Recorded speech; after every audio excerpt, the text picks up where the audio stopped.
శీర్షిక సునీతా శర్మ చేసిన 7 పాపాలు.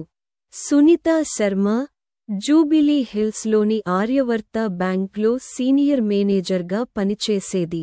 3 సంవత్సరాల పాటు ఆమె తన పదవిని దుర్వినియోగం చేసి, ఖాతాదారుల నమ్మకాన్ని దోపిడీ చేసి, రూ.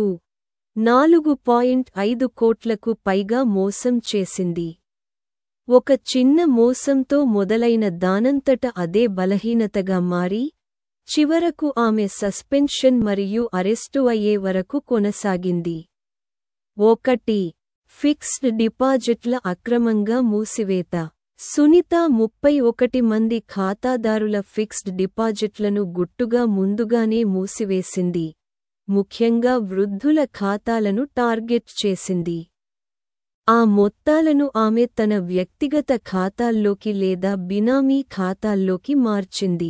ఎవరూ తెలుసుకోకుండా ఉండటానికి, ఆ ఖాతాలకు లింక్ అయిన మొబైల్ నంబర్లు ఆమె బంధువుల నంబర్లతో మార్చేసింది.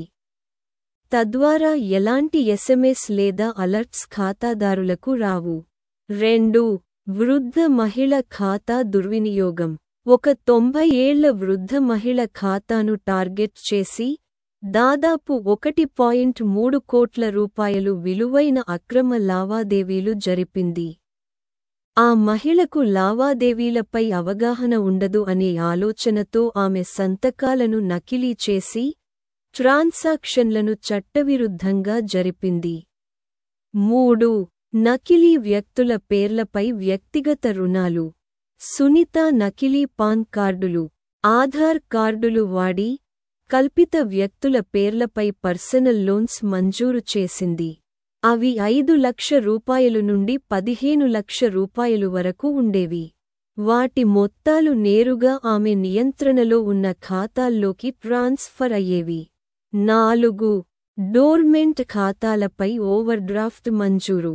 ఆమె 40 డోర్మెంట్ ఖాతాలపై అక్రమంగా ఓవర్డ్రాఫ్ట్ ఫెసిలిటీలను ప్రారంభించి, ఖాతాదారుల అనుమతి లేకుండా నిధులను డ్రా చేసి తన అవసరాలకు వాడింది.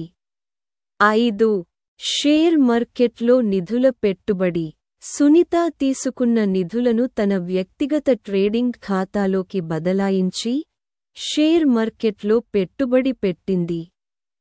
ప్రాఫిట్ వచ్చిన తర్వాత డబ్బు తిరిగి వెసులుబాటు చేయాలని భావించింది. కానీ స్టాక్ మార్కెట్ అంచనాలను అందుకోలేదు. తాను భారీ నష్టాలను చవిచూసింది. 6. అనాదిగా ఉన్న ఇన్సూరెన్స్ క్లెయిమ్స్ దుర్వినియోగం.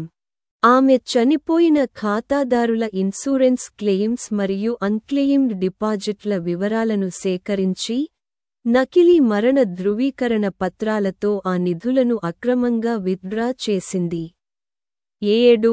బ్యాంక్ ఆడిట్ రికార్డుల్లో మార్పులు. తన దొంగతనాలను కప్పిపుచ్చేందుకు, సునీత బ్యాంక్ యొక్క ఆడిట్ ట్రయల్స్ మరియు లావాదేవీల రికార్డులను మార్చింది.